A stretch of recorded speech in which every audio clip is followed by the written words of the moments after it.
Okay, today is June the 27th, 2017. And don't forget that this Sunday is Communion Sunday. We'll have our fellowship dinner immediately afterwards, and this Friday is Fun Friday. So make your plans accordingly. Okay, let's prepare ourselves in our usual fashion. We'll have a few moments of silent prayer, the option of rebound if necessary. Let us pray.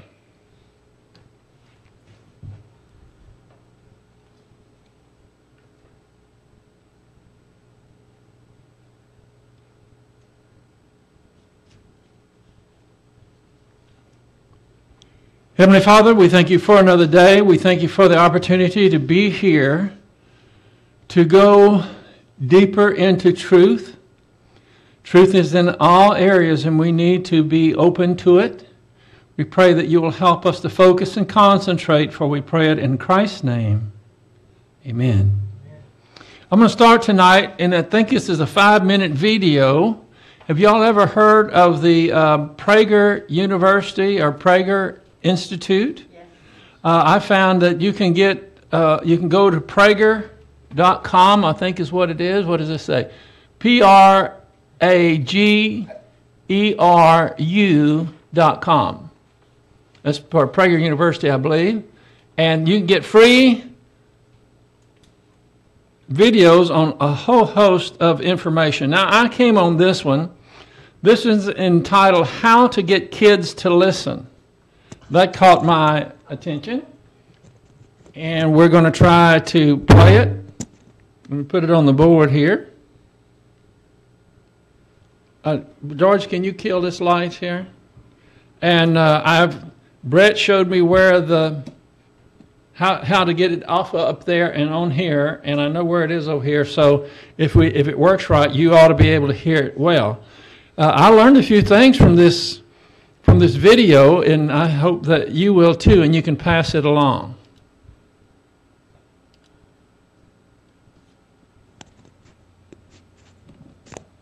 When was the last time you heard a child referred to as obedient? It's probably been a while. That's too bad, because the best research tells us that obedient children are happy children. And from my experience as a family psychologist, the parents of obedient children are happy parents. Since all parents want their children to be happy, the question becomes, how does one get a child to obey? Is there some trick to it? Well, there certainly are a lot of parents who think so. They believe that proper discipline is a matter of using the right methods, techniques, and strategies, what I call consequence delivery systems. Parents have been using these behavior modification-based methods since they became popular in the 1960s, seemingly to no avail. Would anyone argue that today's kids are more obedient than kids were several generations ago? I don't think so. The reason these methods and techniques don't work is that proper discipline is not a matter of proper methods. It's a matter of a proper attitude on the part of the parent. Let me illustrate the point. Let's say that for a week, I observed the classroom of a grade school teacher who has the reputation of being the best disciplinarian in her district. She consistently has fewer behavior problems than any of her colleagues. What is she doing? She's making her expectations perfectly clear, which means, first, she communicates in simple, declarative sentences. She doesn't use 50 words when she could use 10. The more words you use to communicate your expectations, the less confident you sound. Second, she prefaces her instructions to her students with authoritative phrases like, I want you to, and it's time for you to. She says, it's time for you to take out your math books and turn to page 25, as opposed to, let's take out our math books and turn to page 25, okay? Third, this teacher does not explain the motives behind her instructions to her students. Why? Because she knows that explanations invite arguments. Whenever parents tell me they're dealing with an argumentative child, I know that these well-intentioned people are explaining themselves. They tell their child why they want him to pick up his toys, for example, and he argues, because you can always pick apart an explanation. If you don't explain yourself when you give an instruction to a child, then the child, being a child, is almost surely going to ask for one. He's going to ask, why? Or why not? At which point, get ready for a big surprise. Your answer should be, because I said so. These very useful 4 words, and no, they will not cause psychological damage to your kids. Quite the contrary, are a simple but powerful affirmation of the legitimacy of your authority. Say it calmly. Don't scream it. Nothing good is ever accomplished by a person who screams. Last but certainly not least, when giving instructions to a child, do not, let me repeat, do not bend down to the child's level. Getting a child to do what he or she is told is a matter of looking and acting and talking like you have complete confidence in your authority. Bending down to a child's level does not look authoritative. It looks, in fact, like you're one movement away from being down on your knees in front of a king. I know you've read somewhere that you should get down to a child's level when you talk to him. Well, all I can tell you is that there's a lot of really bad parenting advice out there, and that's but one example. Speak to children from an upright position. That causes them to look up to you, and that is a good thing for them and for you both. I'm John Rosemond, author and family psychologist for Prager University. To keep our videos free, click here. You need to show that on Sunday, too. Yeah. I didn't know there were videos still like that out there. Because I said so. Isn't that what you got told? Oh, of course. That's what I got told. But they didn't have to say it very often. Right. It starts off. Because I hardly ever ask why, because I already know what the answer was going to be. I would get that answer every time. So you can go to Prager, Prageru. Just Google that, and they have a host, many of these videos, and they're about 4, maybe 5 minutes at the most, and they're free. And what I do is save them, according to categories and so forth. What I was struck by the fact it said don't bend down to the child's level. I thought you got down on his level where he could understand you more, but it makes sense that he needs to see you as an adult, not like one of his little friends. And when you get down on his level, you look more like what? One of his little friends, instead of the authoritative figure that we all should be. So, anyway, there's all different kind of categories of videos there. Okay, we're going to continue now with our discernment review. And if you'll remember, we are in the middle of, let me get over here where we are. How do we get rid of Obamacare? We nullify it. And this is from Publius Hulda. You're going to see something about that name in a little bit that you may not have known. And she's using this she's giving these resolutions. And resolutions are a lot like revelations in that you are expressing something. And they used to do this all the time, especially when it had to do with government and laws. And it says resolved. And then they would give the points that they were wanting to make. So we're going to start tonight with point number 5. We're just going to dig in right where we left off. Let me make it big enough here for you to see it better.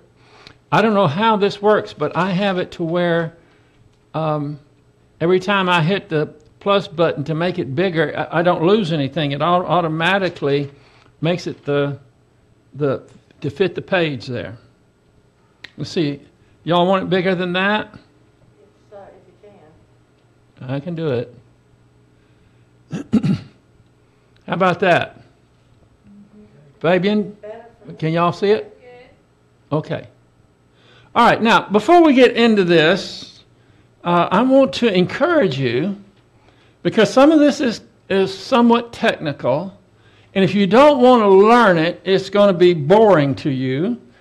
But it shouldn't be boring, because I don't know where there's very few places that you can go to get the teaching that I'm going to be giving you tonight and that I've been giving you in this discernment series under government. And it's important for you to know this, because if you don't know your rights, it's the same as not having them.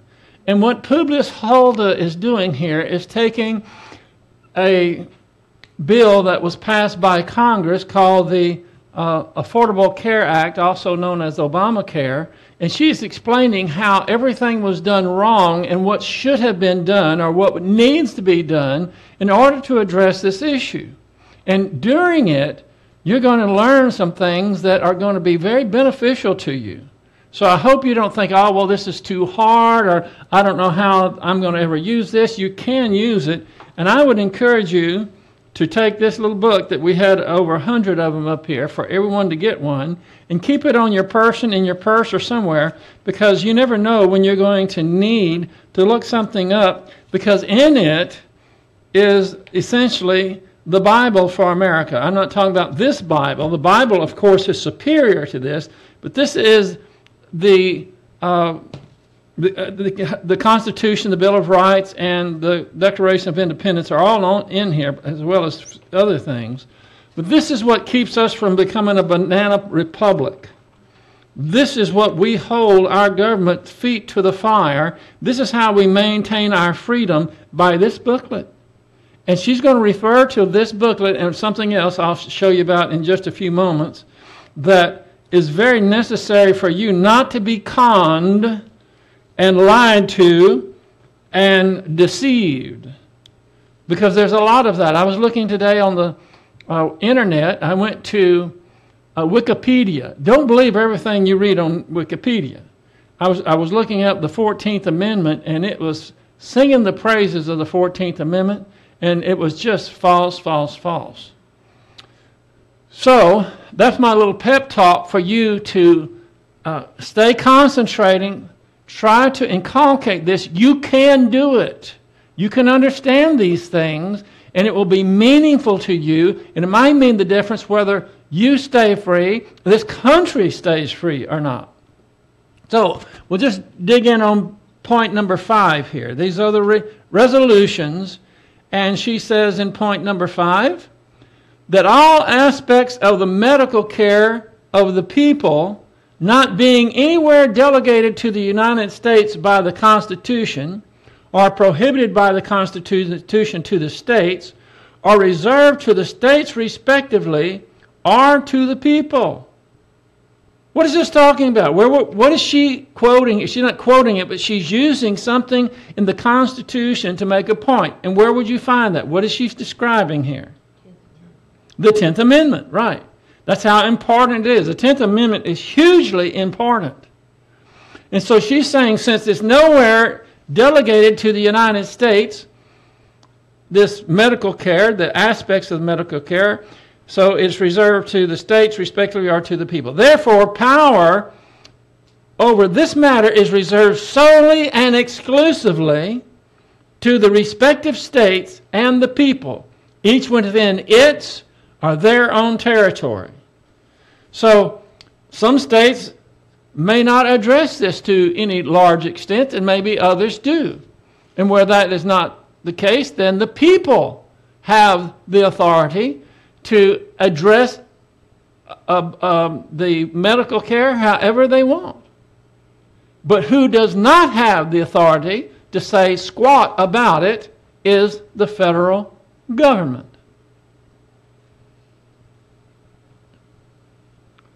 Number 6, resolved that to take from the states all the powers of self-government and to transfer all powers to a general and consolidated national government in defiance of the Constitution, which was ordained and established by the people, is not for the peace, happiness, or prosperity of the people.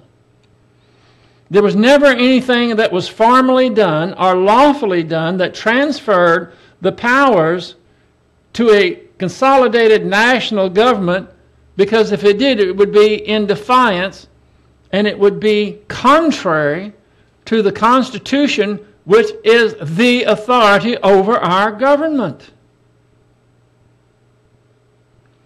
Therefore, this state, now I think she's making this appeal from Tennessee, I believe was the state she was doing it from. So that would be the state that she's talking about.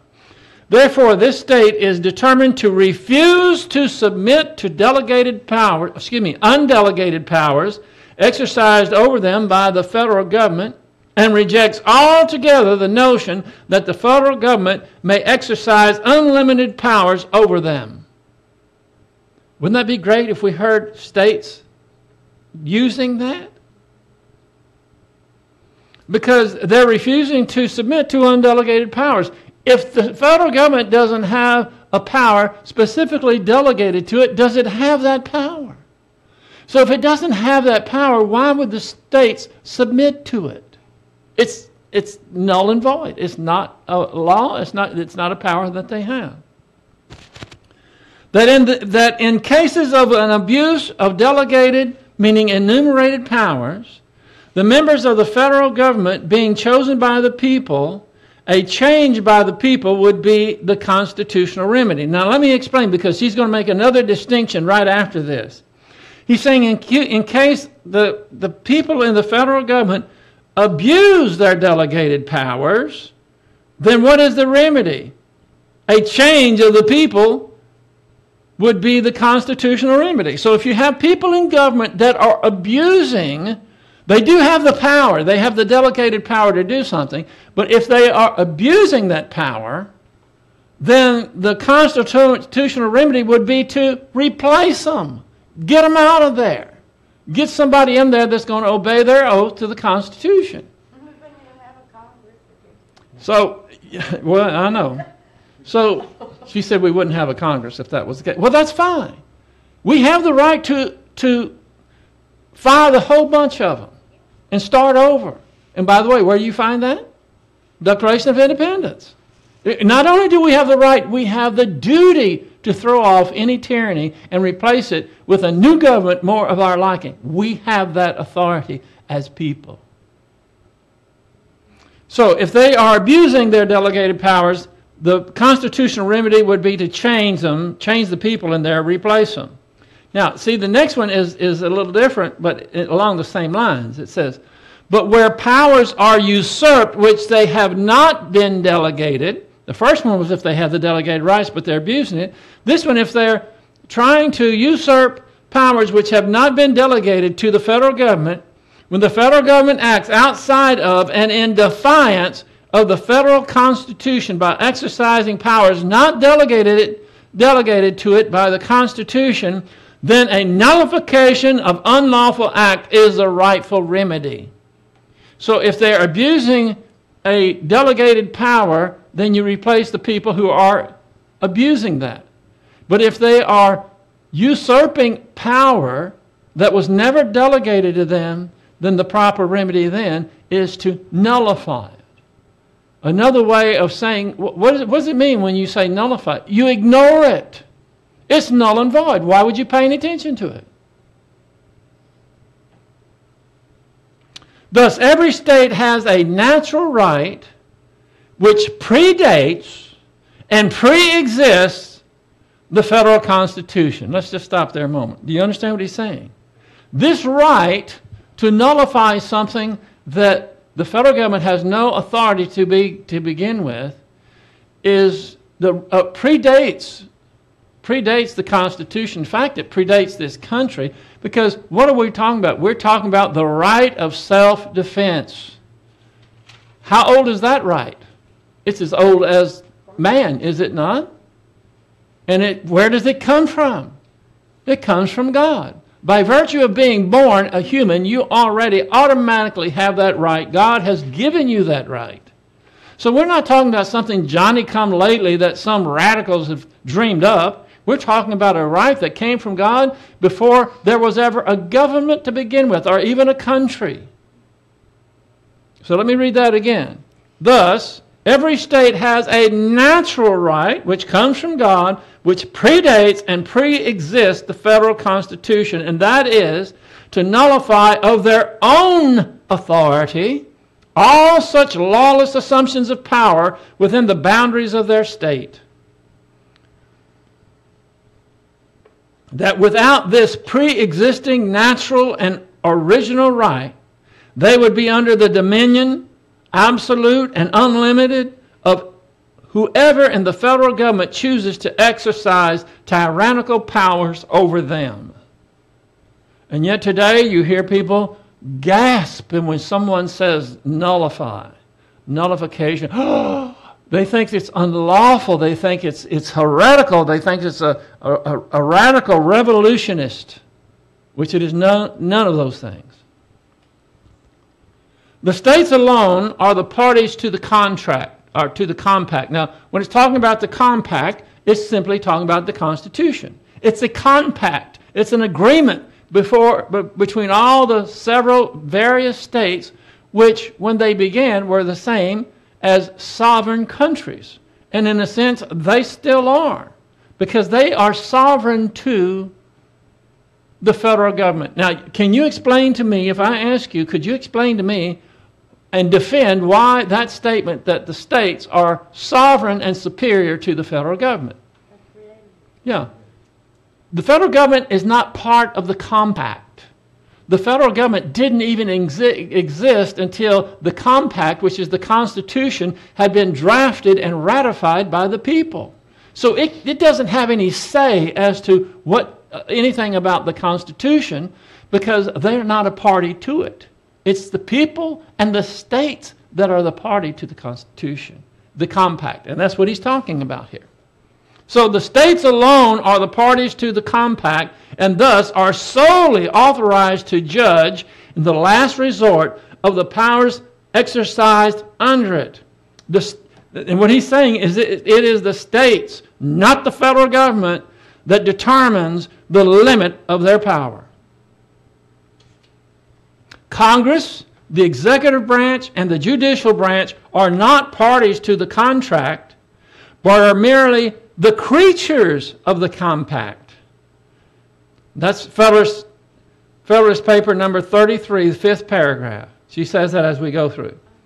As mere creatures, they may exercise no powers other than those enumerated powers specifically delegated to them. Now, we've gone over this enough. It should be sinking in by now. You should be able to formulate in your own words and explain to someone why any state is superior to the federal government. And the easiest, of course, is to say the states created the federal government through the people who ratified it. Well, the people even had the representatives that drew up the compact, the Constitution. And through that Constitution, the ratification of it, a federal government came into existence. So why would the states or the people go to their creature and ask them to determine what the limit of their power is? If you go to a child, if you're a parent and you go to a child, you're the creator, in a sense, of that child. So why would you go to that child and say, we have a problem here. We're not sure where your rights start and where they end, so we're going to go ahead and let you decide that. Is that not insane? And that's exactly what's going on today, because people don't understand these principles. Number 7, resolved. The misconstructions long and unlawfully applied by the federal government to the so-called taxing, general welfare, interstate commerce, and necessary and proper clauses, to the effect that these clauses bestow unlimited powers on the federal government goes to the destruction of all limits prescribed to their powers by the federal Constitution, that the true and genuine meaning of those clauses are as follows. So what we're looking at here is in the, let's see, where does he have a, does he have a spot here? These clauses are, let me see if they're in the beginning of this. I thought he had the number here. What? It's right there. Article 1, Section 8. Okay, well, I think. yeah, that's it. Okay, and I have Section 8 here in Article 1. I wanted to read it to you because it doesn't give you. Okay. What we're talking about are these, have you heard about these clauses? Taxing, general welfare, interstate commerce, and necessary and proper. The people who want to make an end run around the Constitution, they take and blow these completely out of proportion. Because this is what I want to read in Article 1, Section 8. This is just one short paragraph before it starts detailing the about 17 things that are the delegated powers to the federal government. All right, this is in Article 1. Article 1 has to do with what? Congress. And in Section 8 of Article 1 is going to give the things, the delegated enumerated powers whereby the federal government has authority to operate. And this is what it says at the beginning. The Congress shall have the power to lay and collect taxes, duties and imposts and excises, to pay the debts and provide for the common defense and general welfare of the United States, but all duties and imposts and excises shall be uniform throughout the United States. And now, then it starts going into, first thing, they have the authority to borrow money on the credit of the United States. So what that is an introductory statement. It is a generalization of all the specifics that are going to follow. Do you understand that? But because part of what it says here is to provide for the general welfare of the United States. Now, some people might say, oh, well, there's welfare right there, so the government's supposed to provide welfare for people who can't work. The general welfare is the general well-being of the country. And so I'm telling you, I wanted to read you that to start with because she's going to explain it as well. So you need to know when you say that, well, they can't do that. And they say, well, yeah, but they have, the Constitution says that they're supposed to provide for the common defense and promote the general welfare. Those are general clauses in an introductory statement. Now, let's look at these one at a time. The taxing and general welfare clauses in Article 1, Section 8, Clause 1 that I just read to you employs general terms which are immediately followed by the enumeration of particular powers which explain and qualify by a recital of particulars the general terms. So you have the general terms, what it's going to be about, and then you have the specifics. It is error to focus on the general expressions and disregard the specifications which ascertain the limit of their import. Thus, to argue that the general expression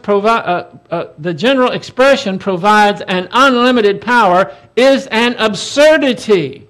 Now, did Publius Hold come up with that? No, this is in the Federalist Papers, number 41, the last 4 paragraphs. Now, I'm going to give you this a little more in a few moments.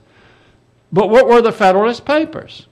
It was when the Constitution had been drafted and it was put out to all the states in order to be ratified. These were articles in papers called the Federalist Papers, whereby you had 3 people. You had John Jay, you had James Madison, and you had Alexander Hamilton. Those 3 were working together to explain to the people because they would have questions, and they're called the Federalist Papers. By the way, James Madison is known as who? The father of the Constitution. I would think that he knows a little bit about it. So when you are going to defend a point regarding the Constitution, you can go no higher than James Madison or Thomas Jefferson or John Jay, Alexander Hamilton. These people were the movers and shakers of this, and they had, I don't know, as close to 100 of these Federalist Papers. So she's quoting from that. And by the way, do you know what their pen name was when they wrote these? Publius. Right. I thought you'd like that. Cool. You wonder where her name came from, Publius? Oops, excuse me, I just brushed my mic here. Okay. The federal Constitution declares that the powers of Congress shall extend to certain enumerated cases. This specification of particulars excludes all pretension to a general legislative authority because an affirmative grant of special powers would be absurd as well as useless if a general authority was intended, and this is in Federalist Papers number 83, 7th paragraph. By the way, I went and I was looking all these up. You can do the same if you have a computer. It's easy to do. So now the Interstate Commerce Clause. Commerce is the buying and selling of goods. Only that and nothing more. Webster's American Dictionary, 1828, says commerce is, quote, an interchange of mutual change of goods, wares, productions, or property of any kind between nations or individuals, by barter or by purchase and sale, trade, traffic. Inland commerce is the trade in exchange of commodities between citizens of the same nation or state. And they have put, you wouldn't believe all the things that they do under the Commerce Clause and say that it's constitutional. I wanted to ask you, do you remember, or am I just imagining that they somehow tried to explain Obamacare's validity by saying it, they put it under the Commerce Clause, I guess because the insurance companies go back and forth across? Well, they may have, because even if they did, she said she's thinking that she heard something about they used the Commerce Clause in order to pass the Affordable Care Act, Obamacare. But that's a non sequitur. Because why? Because there's no delegated power to the federal government that deals with any kind of insurance to begin with. So if you argue about whether it was the Commerce Clause or not, you would be right, but you're not using your strongest argument. It's not a delegated authority. They don't have the right to do it.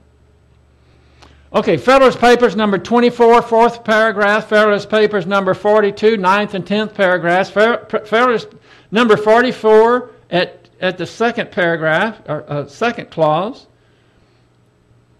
And this is, all those are saying this. There's two main points that he's having to speak with, dealing with the Commerce Clause that people try to throw everything into. Number one, to prohibit states from imposing tolls and tariffs on articles of import and export goods and commodities, merchandise, as they are transported through the states for the purpose of buying and selling. So he's giving two reasons only for the Commerce Clause. And one reason is because when you have commodities, whatever it is, going from one state to the next, the Commerce Clause prevents them from taxing that or putting duties on them or anything. Wouldn't that be a mess? If every time you go from one state to another, the trucks would have to stop and they'd have to go through all that. The Commerce Clause kills that. That's the first purpose, and the only other purpose is number 2 here, that states to permit the federal government to impose duties on imports and exports, both inland and abroad.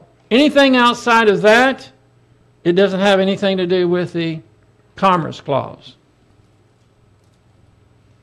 It says Article 1, Section 8, Clause 1, Article 1, Section 9, Clauses 5 and 6, and Article 1, Section 10, Clauses 2 and 3 of the Federal Constitution give express effect to these two purposes of the Interstate Commerce Clause. And I looked up every one of them, and every one of them addresses this, and they all substantiate what she has here in bold, referring to the Commerce Clause.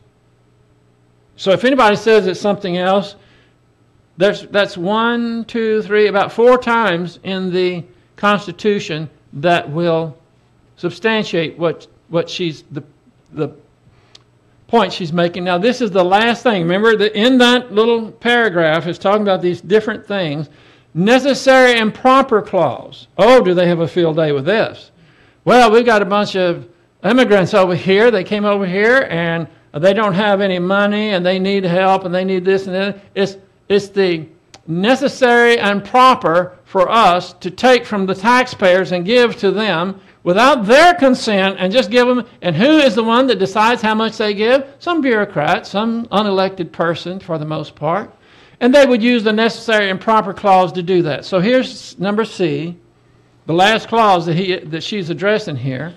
This clause merely delegates to Congress the power to pass laws necessary and proper to execute its declared powers. This is in Federalist number 29, fourth paragraph. A power to do something must be a power to pass all laws necessary and proper for the execution of power. Federalist paper number 33, third paragraph. The constitutional operation of the intended government would be precisely the same if this clause were entirely obliterated as if it were repeated in every article. In other words, all you have to do is say it once. You really don't even have to say it once, in my opinion. Obviously, if a government has the authority, a delegated authority to do something, then they have the power to carry that out, but only on its delegated powers. You understand what he's saying? In other words, it's necessary and proper for the federal government to have the authority and the power to carry out the duties that have been delegated to it. That's all that means. And that's it. It's limited to only that. She says, and thus the clause is perfectly harmless, a tautology or redundancy. Anybody know what a tautology is? It means redundancy. It means a repeated redundancy, if that's redundant in itself. I looked it up. I didn't know it, by the way, either. And that's number 33, third paragraph of the Federalist paper. Madison writes to the same effect in Federalist 44 at the first clause. Now, the clause merely permits the execution of powers already delegated and enumerated in the federal Constitution. No additional substantive powers are granted by this clause. So you see all these clauses are whacked away. Yeah. If you just, and where is this her opinion? What did she give you? She gave you the Federalist Papers as authority, and that's as close to the original as you can get, and the Constitution itself. Number 8. Resolve that contrary to the misconstructions long and unlawfully applied by the federal government, the federal Constitution is one of enumerated powers only. How many times has she said that? That's because it is so important. Now, this is the quote that she has under this, and this is the quote from Federalist Paper number 45, ninth paragraph. The powers delegated by the proposed Constitution to the federal government are few and defined. Remember that. Those which are to remain in the state governments are numerous and indefinite. So the federal government is confined, right? You can't get out of this box. And everything else is reserved to the states, and their powers are not defined. They're indefinite. And yet people are thinking just the opposite these days. The former, that would be the ones of the federal government, will be exercised principally on external objects as war, peace, negotiations, and foreign commerce, with which last the power of taxation will, for the most part, be connected, so they can rightfully tax for these particular reasons. But only, by the way, when they tax a state, it has to be uniform for all the states. The powers reserved to the several states will extend to all the objects which in the ordinary course of affairs concern the lives, liberties, and properties of the people. The proposed government cannot see... Why does it say proposed government? This is a Federalist paper. It hasn't been ratified yet. The proposed government cannot be deemed a national one, since its jurisdiction extends to certain enumerated objects only, and leaves to the several states a residuary and inviolable sovereignty over their objects. Now, this is the way they talk then, but what this is essentially saying is we don't really have a national government. Because the government doesn't have authority over all the states. And in fact, what we have is a confederacy of sovereign states with a federal government that they made a contract to only give certain powers to. That's what and that was in Federalist Papers 39, third paragraph from the end. The general, meaning the federal government, is not to be charged with the whole power of making and administering laws. Its jurisdiction is limited to certain enumerated powers. So if it's going to make any laws, it can only be laws that are pursuant to the enumerated powers that have been delegated to it. And yet, they're delegating how much water we can have in our toilet. They're delegating what we can eat, what we can't eat, and it's on and on and on. What kind of light bulbs you can use? Yeah, what kind of light bulbs you use. It merits particular attention. Let me raise this up a little bit. It merits particular attention that the laws of the Confederacy, those made by Congress. Now, when this is talking about the Confederacy, it's not talking about the South. It's talking about what? The Confederation of States. Today we have a confederation of 50 states that are sovereign, superior to the creature that they created with the Constitution. So it says it merits particular attention that the laws of the Confederacy, those made by Congress, as to the enumerated and legitimate objects of its jurisdiction, will become the supreme law of the land. Where is that found? Article 6, clause, the second paragraph. So the laws made by Congress as to the enumerated and legitimate objects of its jurisdiction, when the federal government, when the Congress makes laws that are pursuant to its jurisdiction, those laws will become the supreme law of the land. Thus, legislatures, courts, and magistrates of the respected members, that would be the states, will be incorporated into the operations of the national government. And she's got all this in capitals. As far as it is just and constitutional authority extends. So all this is saying, the time when the federal government has authority over the states is when they are passing laws that the states have delegated to the federal government, and that law is pursuant to that delegated power, and it's limited. In only those cases are the states to submit to that, because they are the ones that gave them that authority to do it to begin with. You have to give them the authority to do it. The states don't have anything to do with the immigration. That's and treaties and those type of things. We delegated that to the federal government.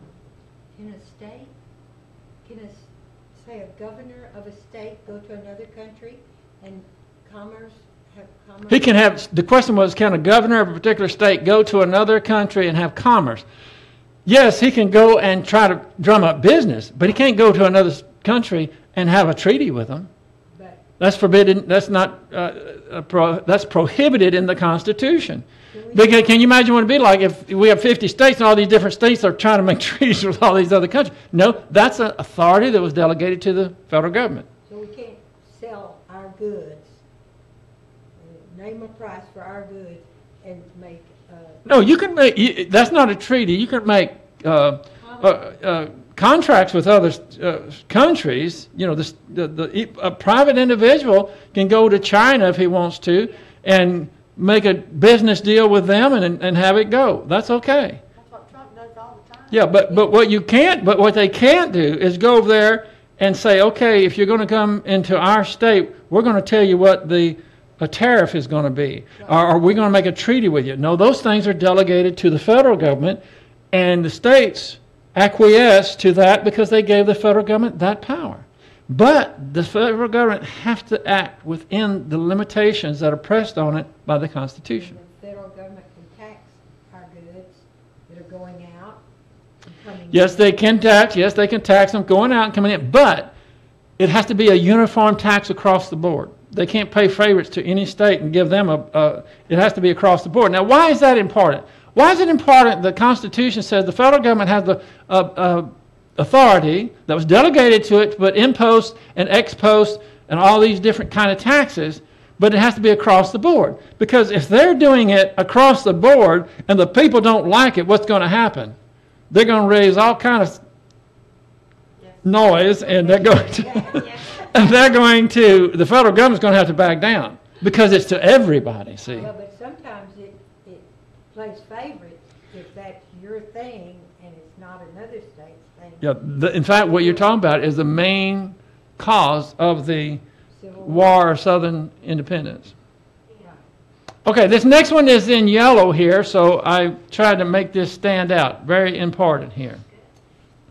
The Federalist Papers, that's what she's been quoting from, and not the U.S. Supreme Court, is the highest authority and evidence of the general opinion of those who framed and those who accepted the Constitution of the United States on questions as to its genuine meaning.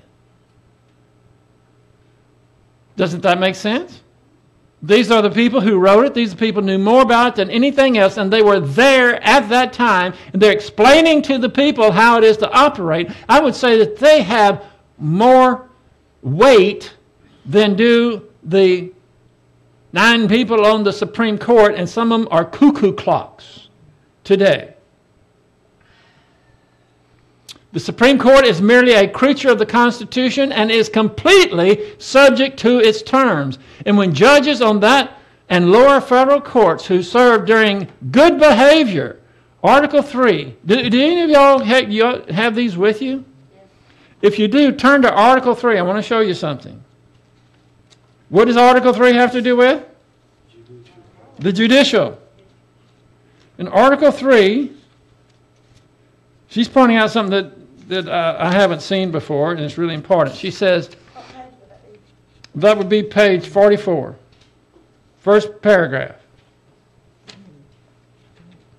When you get to Article 3, the first thing you read, Section 1, the first thing it says, the judicial power of the United States shall be vested in one Supreme Court and in such inferior courts as the Congress may from time to time ordain and establish. The judges of both the Supreme and inferior courts shall hold their office during good behavior. Underline that. Do you see that? Good behavior. The B is capitalized. Good behavior, and shall at stated times receive for their service compensation and so forth. So what she's saying here, this is the first thing in that Article 3, she's saying that they can serve during good behavior. Usurp powers, as they did with their lawless opinion upon... I have to read the whole sentence for that to make sense. The Supreme Court is merely a creature of the Constitution and is completely subject to its terms. And when judges on that and lower courts who serve during good behavior only usurp powers as they did with the lawless opinion upholding Obamacare, they must be impeached and removed from office. Federalist number 81, 8th paragraph.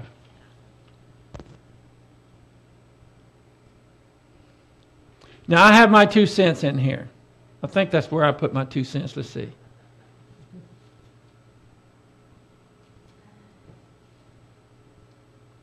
Well, I don't think this is my 2 cents. Anyway, she says, it may in the last place be observed that the supposed danger of the judiciary encroachments on the legislative authority, which has been upon many occasions reiterated, is really a phantom. Now, this is from this Federalist Paper number 81. I wrote that in because I wanted you to see this. You had this writer of the Federalist Paper saying they were afraid, the people were afraid that the Supreme Court would get too big for its britches and it would just be the most powerful branch. And he's saying, if that was the case, if they were going to have judiciary encroachments on the legislative authority, he's saying it's nothing but a phantom, a ghost. He said it can't happen. Why? Because what she says here is that that they can be impeached and removed from office. The Congress has the authority and the duty to do that when there are Supreme Court justices who are not on good behavior. In other words, when they start doing the ridiculous things that they have done, then it's the requirement and the authority of the Congress to impeach those sorry judges. And then we'd have to go through another process. They'd have to be nominated by the president, and the Congress would have to okay it. The consideration of the important constitutional check with the power of instituting impeachments is one part of the legislative body, and determining upon them in the other is alone a complete security. Now let me explain what he's talking about. If they are going to impeach a Supreme Court authority, the House of Representatives would be the ones that would declare, and they would vote and say, we want them impeached. And then it would be the Senate's place to hold trial and see if they were going to convict them or not. That way you would have, it would be even more fair. They're always trying to split it up so you don't, let's say the House is full of a bunch of liberals, and the Senate is more wise, it wouldn't happen, see? Or and vice versa. That's what he means by that. So that's the way impeachments go down. How many people have been impeached in the history of our country? Two.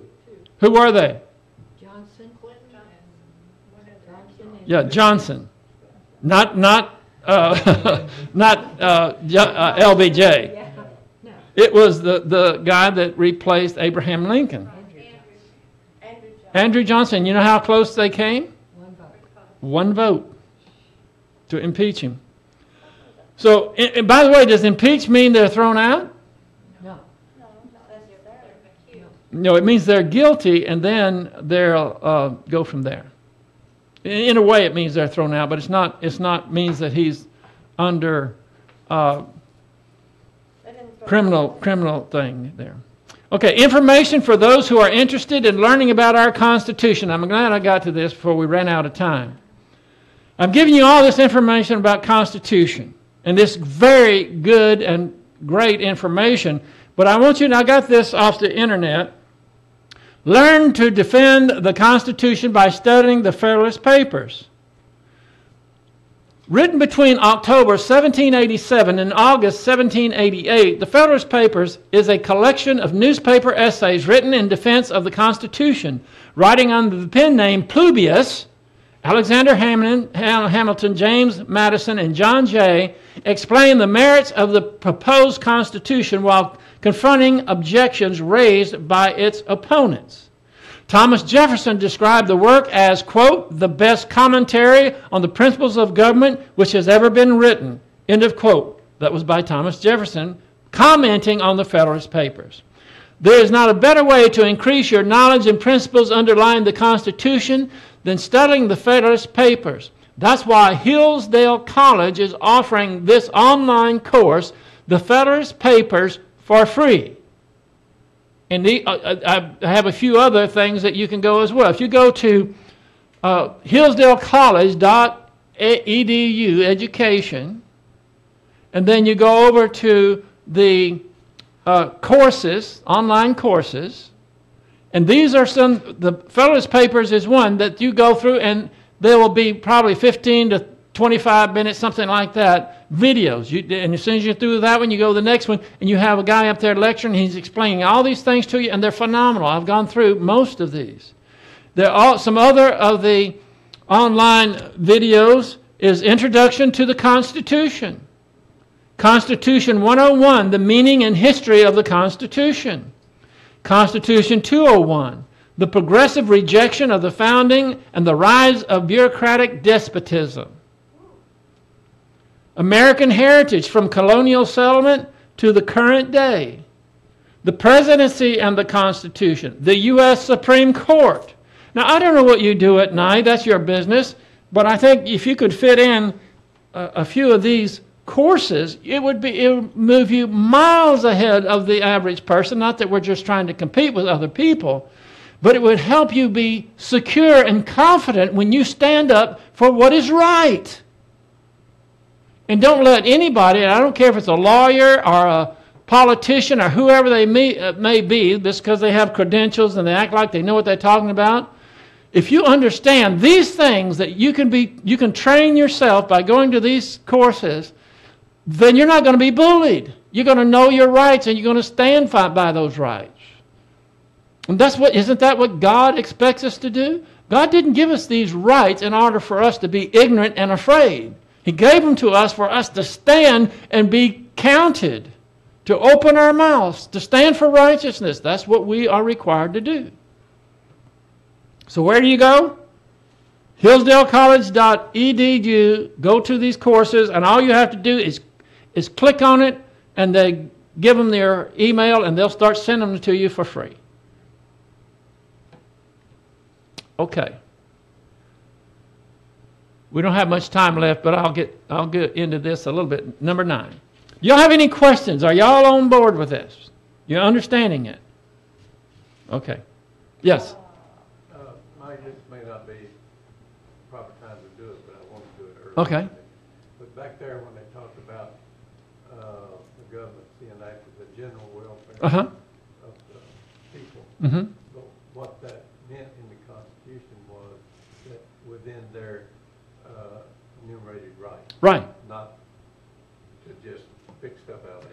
Right. It's an introductory sentence. Yeah. It's essentially saying, okay, this is Article, I think it was Article 1, Section 8. So you look at the Constitution, it's in an outline form. Article 1 has to do with the Congress. So when by the time you get to Section 8, it's introducing something new. They do that on every one of them. You go to Section 9, and they're going to introduce something else that's new. And so they're introducing, essentially, the great portion of the enumerated powers. And they're saying that this has to do, we're giving the government these rights. It's for the general welfare and to promote commerce and for the national defense, this type of thing. It's an introductory sentence, and then you have the specifics and details after that. And anybody that has any sense knows that you can't go to a clause in an introductory comment that has the specifics following and say, oh, well, see, the government can do anything it wants to. All they have to do is say that they're promoting the general welfare. And yet they do it all the time, and yet it's absurd. Mike, do you think they have a problem sometimes with the Constitution, or the same reason they have a problem with the Bible, in that it's in older English, and they try to read it without, and then if it could go back to the Federalist Papers, it explains it better than just reading some people. Well, the question was, do you think it's because, actually, you're saying they were much more articulate than we are, had a much better vocabulary. They were more educated than we are. But they also used quainter phraseology to us. It's Yeah. a little different to us. Well, these Federalist Papers are a little bit harder to read because we have condensed what was a beautiful language and the vocabulary that would go on, and they would explain it out to the nth degree. Well, we don't have time for all that. Just cut to the chase. That's what we want to know. So when you're reading these Federalist Papers, you have to read a little bit longer than you normally would for them to get to the point. But it's there. It's clear. These were newspaper essays, and they were written not for the scholarly, not for the academics, not for the people that knew the law already. They were to the people, so the people could understand. Right, so you can understand it. People today just reading even the Constitution. Their problem sometimes is, again, the phraseology and stuff, but if they went to the Federalist Papers, put the two together is what I'm saying, they would have a better understanding.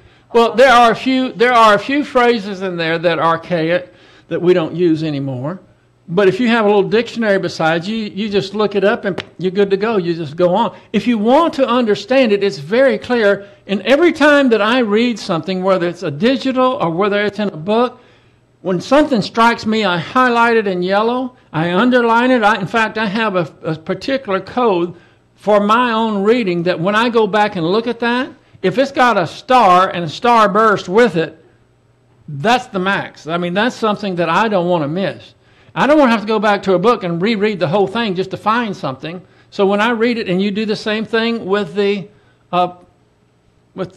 papers here, the Federalist Papers, and once you get a definition of a word, you know it from then on. It's not hard. I have a problem with it. I'm saying sometimes people, okay, why have the... There is no, listen, I'm ending this discussion. Okay. There is no excuse for people to say it's too hard or make any excuses. It's too important. Right, I agree with you. I'm saying, why do people misinterpret it so that... They didn't. Those people did not. They understood what these papers said. That's why they ratified it. But over the years, they no longer teach anything in school that is pursuant to this. It's totally foreign to people. They don't want the people to understand what is here. However, the documents are still there. They're not taught in school, but they're online. They're in libraries. They're in books. You can go there and read them and educate yourself. In fact, that's about the only way that Americans today are going to be able to be educated, because they are propagandized every day through all these different means. They've been brainwashed. But you have to see, if you are a believer and you're positive towards doctrine, you want to learn the truth, that's the same motivation that you have with regards to these Federalist Papers and understanding about the founding documents that are so important. So what I'm saying is, it's worth your time. And if you just get into it, go to this website and pick whatever course you want and get into it, and you're going to be, wow. When I went there the first time, I didn't know what it was going to be like. I didn't even have any paper. I thought, well, I don't know, I probably won't take any notes. Man, and the neat thing about it is, and when they're lecturing, when they're talking, you stop it, make a note, and then go on ahead. My only problem is I'm not all that organized. I've taken a lot of notes, and now I can't find them. But I'm getting better. I mean, just because you have a computer doesn't mean that you're organized. I had some great notes, and about a week later, another one of the course deals came in, and I don't know, they're in my computer, but I don't have a clue where they are. No, I type them. And say, I'm so smart, I type them and give them a heading, and then I don't remember the name of the heading. I can't find them. They're under a heading somewhere in my computer, but I don't have a clue what it is. But I'm getting better. What do you mean they send them to you? Do they send them? Your email. You give them your email address, and after you have a course, they'll send you. You'll have a little deal set for Hillsdale College. This is Constitution 101. And you click on that, and they'll come up, and it has a video there. You watch it. You close that. You might make notes or whatever, and make sure you know where you put them. And then about a week later, you'll get another one. Sometimes they'll have a little arrow and say, if you want the next one, you can get it right away. And they just give you one after another, and it's phenomenal. Can you keep them there in your computer? Yeah, you can. Yeah, I do. What I do is, when I'm on the email, I have a heading that says Hillsdale Courses, and you just save that as in your emails. And every time I get one, I watch it, do all that, and then I just move it and put it up there, and I can see it anytime. I can send it to somebody and do anything I want to with it. Okay. All right. So I'm over time, so let's close. Father, thank you for this time you've given us to go over these issues that are so important to us. There's a way that all of us have this mechanism within us to relegate things like this to the side, because after all, we made it this far without knowing any more than we know now, and it's just not, it's easy to watch TV, just sit there and vegetate, but these things are so important. We're talking about truth, and you are the author of truth. And if we're going to help our neighbors and help ourselves, we have to be educated, we have to be informed, we have to have knowledge, and it is there for us for the taking. Just like your word is there for the taking, not many people do it. So we pray that you will encourage all of us to at least get started and see how it feeds our soul and gives us a sense of confidence in who we are, that we are sons and daughters of the Most High, and that we have freedom, and we just need to know it and how to maintain it. So we pray these things in Christ's name. Amen.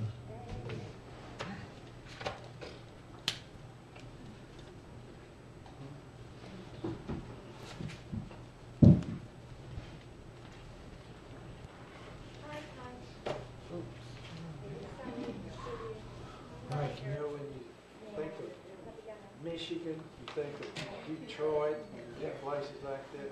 That Hillsdale is in beautiful. Oh, yeah. It is It looks like a beautiful college. It is. It's an old structure, you know, and it's beautiful. We got a big statue of Margaret Thatcher. Oh, yeah? Statue. You know that they will not take a dime from this government. That's right. That's right. That's why they can be completely free without worrying about any. We took Savannah up there. We wanted her to go to school there. But that didn't work out, but it was a nice trip. Oh, I'd love to see the campus. It's wonderful.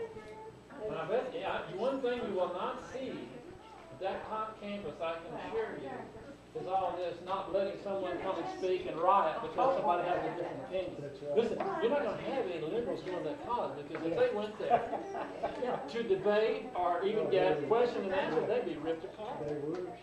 So those young people know what they're talking about. All these courses they're talking about are mandatory to go to that school. You have to go through them. I'd like to go. Again. Live in the dark.